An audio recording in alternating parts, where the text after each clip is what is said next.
नमस्कार दोस्तों। आज हम थ्योरम 1.3 करेंगे। 1.2 और 1.4 मैंने आपको कल करवा दिया था। आई विश कि आपको वो समझ में आ गई होंगी। थ्योरम 1.3 की बात करते हैं। इसमें हमें वलय ZP दी हुई है, यानी P की फॉर्म में हमें वैल्यूज़ दी हुई है और P-1 तक हमें वैल्यूज़ दी हुई हैं। और जो द्विआधारी संक्रियाएं हैं वो हमें मॉड्यूलो फॉर्म में दी हुई है। तो जितनी हमें मॉड्यूलों की संख्या दी होती है उससे एक पद कम तक हमें यहाँ पे वैल्यूज़ दी होती है। तो मॉड्यूलो में हमारे पास यहाँ पे P है, तो ये हमें एक पद कम P-1 तक मिली हुई है। यह एक पूर्णांकीय प्रांत है यदि और केवल यदि P अभाज्य है। तो सबसे पहले हम इसे एक पूर्णांकीय प्रांत लेकर चलेंगे, यानी इसकी सारी प्रॉपर्टी का यूज़ करेंगे पूर्णांकीय प्रांत का, इंटीग्रल डोमेन का, और P को प्राइम शो करेंगे या अभाज्य शो करेंगे। तो इसके लिए हम विरोधाभास विधि का प्रयोग करेंगे, जिसमें कि हम P को दो टुकड़ों में डिवाइड कर लेंगे। मतलब P को में कोई वैल्यू का भाग दे सकते हैं, या P है जो दो वैल्यू के गुणा का एक हल हो सकता है उस फॉर्म में। तो प्रूफ की मैं बात करता हूँ, स्टेटमेंट मैंने लिख लिया है। तो हमें दिया है, सबसे पहले दिया क्या है उसकी बात करते हैं। दिया है कि ZP एक इंटीग्रल डोमेन है, ID है। ओके, तो ZP एक तत्सम क्रम विनिमय रिंग है, क्योंकि ZP ID में तत्समक भी आता है गुणा के लिए और कम्यूटेटिविटी भी आती है। तो ZP है वो एक तत्समकी क्रम विनिमय रिंग है।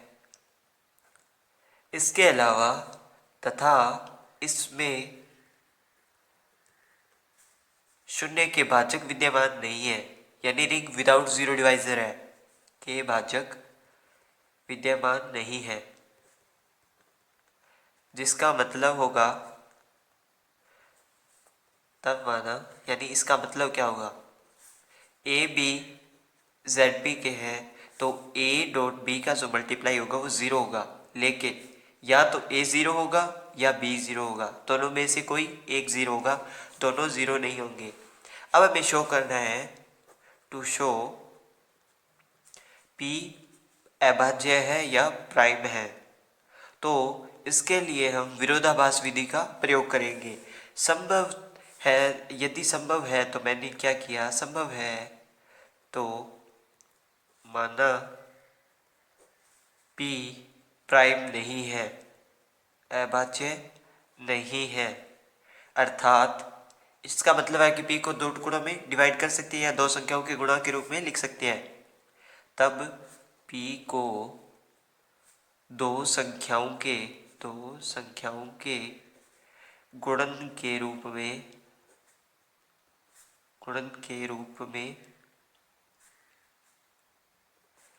में लिखा जा सकता है।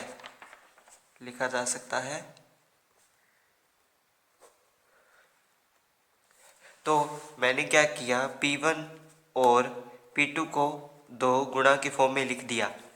अब यहाँ पे क्या है, हमें वैल्यूज मॉड्यूलो में दी हुई है तो हम P का यूज़ करेंगे। इनका मल्टीप्लाई जो है वो P से ज़्यादा नहीं होगा, इसका मतलब यहाँ पे क्या होगा, ज़ीरो होगा। हमारे पास रिमाइंडर ज़ीरो आना चाहिए। और P1 है वो भी नॉट इक्वल टू ज़ीरो हो, और P2 है वो भी नॉट इक्वल टू ज़ीरो हो। और P1 और P2 की वैल्यू जो है P से कम हो और ज़ीरो से ज़्यादा हो।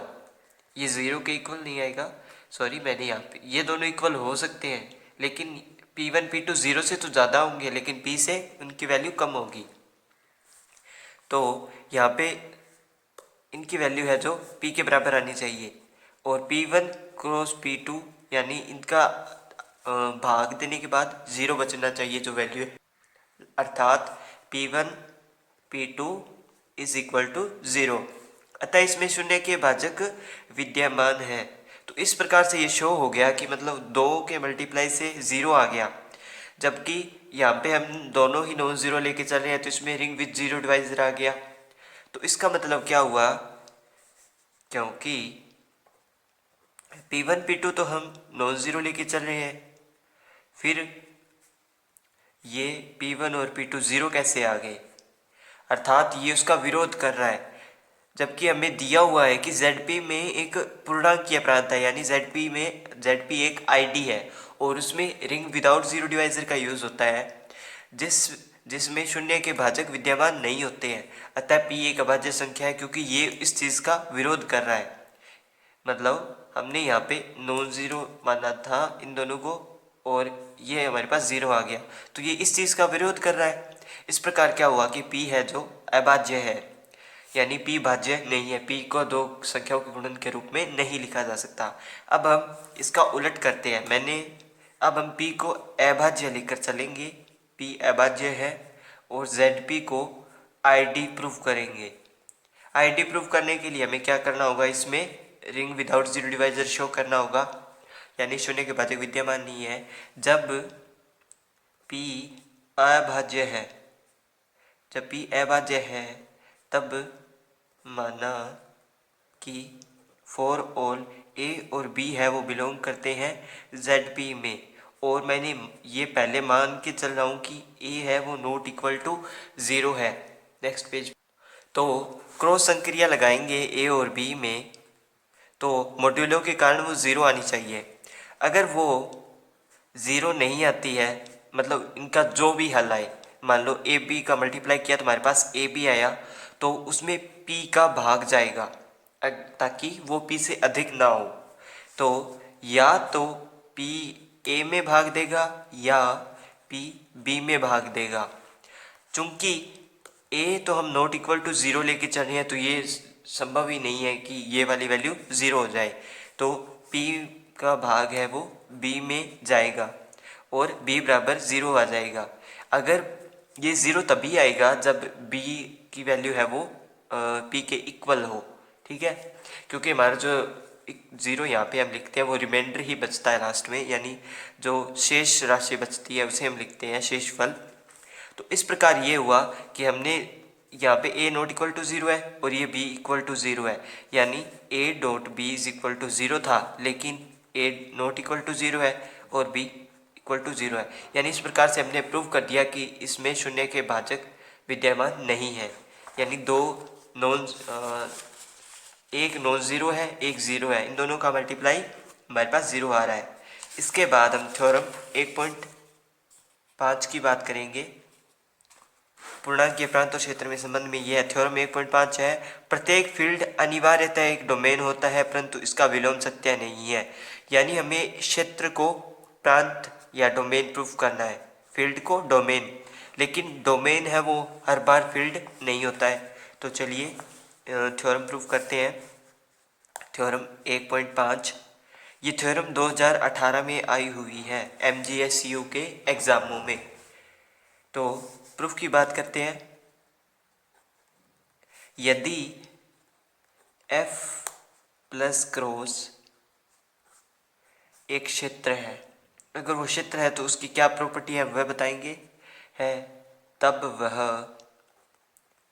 वह तत्समक भी है, तत्समकी कर्म विनिमय, तत्समक भी होगा कर्म विनिमय भी होगा। तत्समकी कर्म विनिमय वलय है तथा प्रत्येक नॉन ज़ीरो एलिमेंट यानी कोई भी एलिमेंट ज़ीरो नहीं होना चाहिए, उसका अद्वितीय यानी यूनिक गुणात्मक प्रतिलोम यानी मल्टीप्लिकेटिव इन्वर्स गुणात्मक प्रतिलोमी विद्यमान है। मैंने आपको F0 क्रॉस करके बताया था, जिसे मैंने यहाँ पे ज़ीरो नहीं लिया था, तो मैंने बताया था कि ज़ीरो का इन्वर्स नहीं होता, इसलिए हम ज़ीरो को छोड़ते हैं, इसमें विद्यमान है। तो हमें पूर्णांकीय प्रांत के लिए क्या करना होगा, पूर्णांकीय प्रांत हेतु हमें यह शो करना होगा कि we show F plus cross में शून्य के भाजक नहीं है, रिंग विदाउट ज़ीरो डिवाइजर है, के भाजक विद्यमान नहीं है, विद्यमान नहीं है। ठीक है, तो चलिए प्रूव करते हैं। अब हमें ये शो करना है, मतलब विद्यमान ही है, इसका मतलब है कि ए क्रॉस बी हमारे पास ज़ीरो होना चाहिए, जिसमें या तो ए बराबर ज़ीरो हो या बी बराबर ज़ीरो हो। तो मैंने माना कि ए है वो ए कोमा बी है, ए कोमा बी है वो एफ के मैंने एलिमेंट ले लिए, और ए नॉट इक्वल टू ज़ीरो लेके चल रहा हूँ मैं, क्योंकि नॉन ज़ीरो एलिमेंट का इन्वर्स होता है इसमें, तो देयर एग्जिस्ट, यानी एफ में इसका इन्वर्स भी बिलोंग करेगा एफ में, क्योंकि एफ एक क्षेत्र है और क्षेत्र में प्रतिलोम विद्यमान होता है। तो ए भी एफ का होगा, बी भी एफ का है, तो ए क्रॉस बी भी एफ का है, क्योंकि ये समृद्ध प्रॉपर्टी के अंदर आता है या क्लोज्ड प्रॉपर्टी के अंदर आता है। तब मैंने क्या किया, मैं टेकिंग ये वाली चीज़ मैं लेके चल रहा हूँ, A dot B is equal to मैं ज़ीरो लेके चल रहा हूँ। फिर मैंने क्या किया, ए इन्वर्स तो जो है वो अवेलेबल है एफ में, तो मैंने क्या किया, जो इक्वेशन मैंने ली है इसमें मैं दोनों तरफ ए इन्वर्स का मल्टीप्लाई कर रहा हूँ। मैंने ए इन्वर्स का मल्टीप्लाई कर दिया इसमें। फिर क्या होगा, ये ए इन्वर्स ए ग्रुप में आ जाएंगे सहचार्यता के कारण, ये तो ज़ीरो है ही, सहचार्यता एसोसिएटिविटी के कारण ये एक ग्रुप में आ जाएंगे, और इन दोनों का मल्टीप्लाई वन होगा, जो कि तत्समक के कारण आएगा, यानी तत्समक आ गया मेरे पास आइडेंटिटी।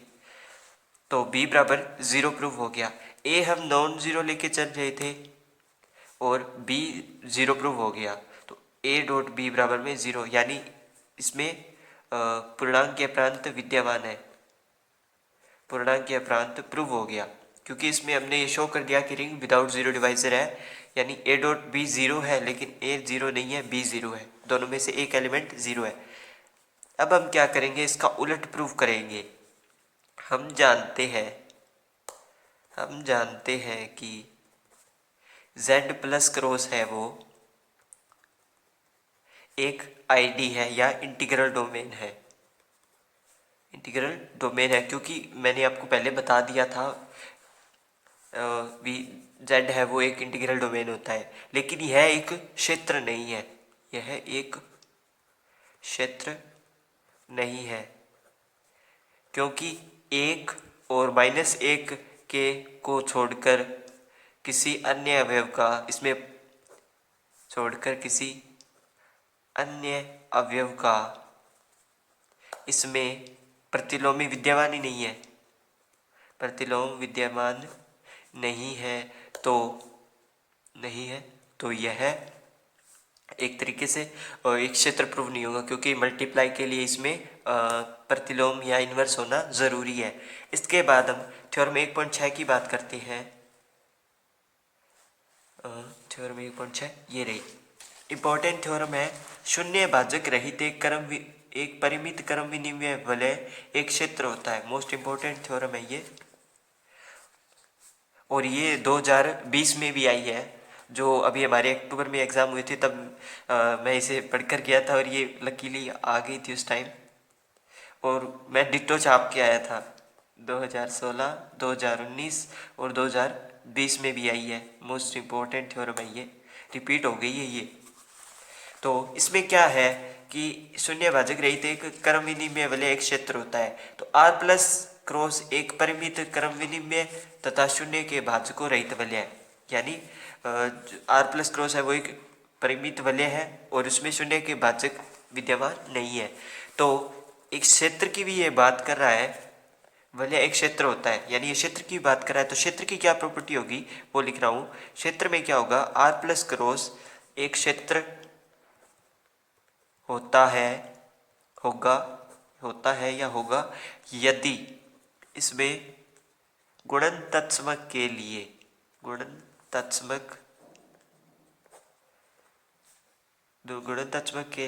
जो नॉन जीरो एलिमेंट उनका का गुणात्मक प्रतिलोम भी विद्यमान होता है, प्रतिलोमी विद्यमान होता है या है। माना मैं इसमें क्या करूँ, ये परिमित वलय है तो इसमें एक सेट यूज होगा, तो मैं मान रहा हूँ, तो इसके लिए मैं एक सेट मान रहा हूँ। तो माना परिमित समुच्चय या फाइनाइट सेट समुच्चय R इस प्रकार है कि उसमें A1 A2 dash dash AR dash dash AS dash dash AN अवयव है। इसको इक्वेशन 1 मान रहा हूँ, और जहाँ यह साथ में यह भी मान रहा हूँ कि जहाँ कोई भी दो अवयव समान नहीं है, ये मैं मान रहा हूँ नहीं है। अर्थात इसका मीनिंग है कि AR है वो इक्वल नहीं है AS के। इसको मैं समीकरण A मान रहा हूँ।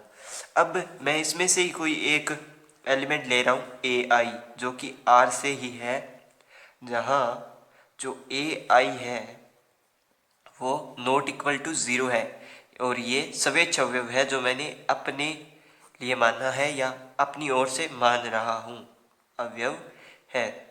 Next page. तो सेट है हमारे पास, तो उसके दो अवयवों का मल्टीप्लाई भी उसमें होगा, तो इसके लिए A1 मैंने R का मान लिया, AI जो मैंने स्वेच्छ अवयव माना है वो मैंने R का मान लिया, तो A1 AI है वो R का हो गया, जो इसकी संवृत्त की प्रॉपर्टी या क्लोज्ड की प्रॉपर्टी को सेटिस्फाई करता है। इसी प्रकार सिमिलरली मैं AN पद भी ले रहा हूँ R का, और AI है R का, तो AN AI belongs to R। यह भी समृद्ध हो गया, क्लोज प्रॉपर्टी को प्रूव कर दिया, जिससे हमारे पास एक सेट बन गया A1 AI A2 AI dash dash AR AI dash dash AS AI dash dash dash करके AN AI। इसको मैं इक्वेशन नंबर 2 मान रहा हूँ। अब मैं क्या कर रहा हूँ, इसके मैंने दो अवयव माना कोई दो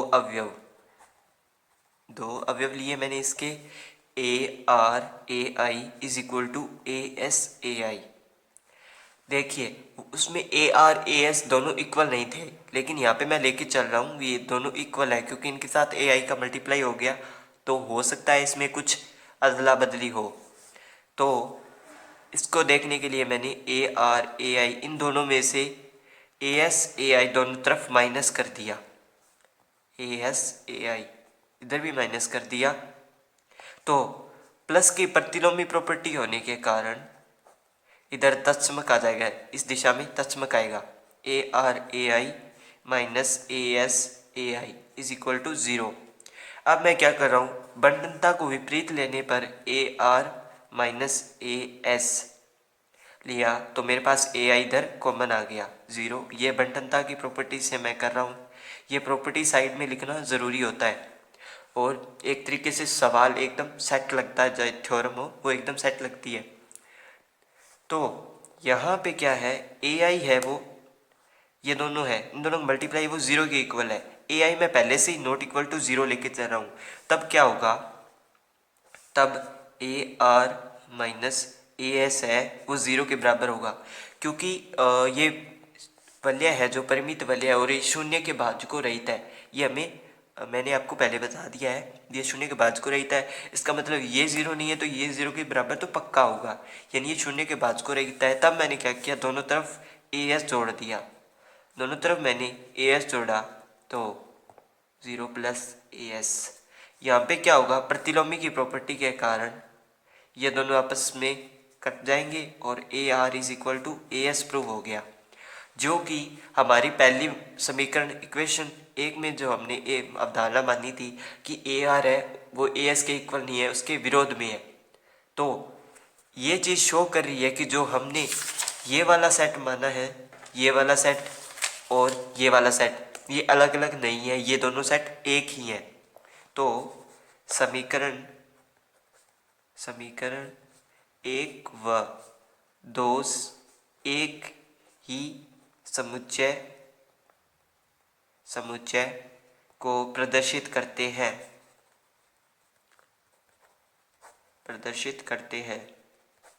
अब देखिए, अगर मैं मान लूँ ai इज इक्वल टू 1 है, अगर मैं इन 1 का मल्टीप्लाई करूँगा तो आप देखेंगे कि हमें समीकरण नंबर 1 ही प्राप्त हो रही है।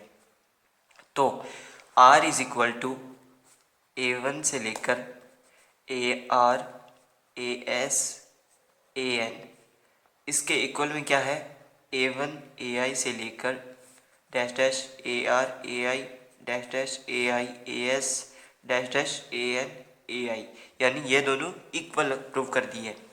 अब मुझे क्या है, इसे क्षेत्र प्रूव करने के लिए इसमें प्रतिलोम और तत्समक लाना जरूरी है, क्योंकि ये देखिए शून्य के भाजक रहित इसमें पहले दिया हुआ है, और अब हमें क्रमविन्य वाला एक क्षेत्र होता है, क्षेत्र प्रूव करने के लिए इसमें वो प्रतिलोम तत्समक होना जरूरी है। सहचारी जो है वो सेमी ग्रुप में पहले से ही अवेलेबल होता है। तत्समक की बात करते हैं।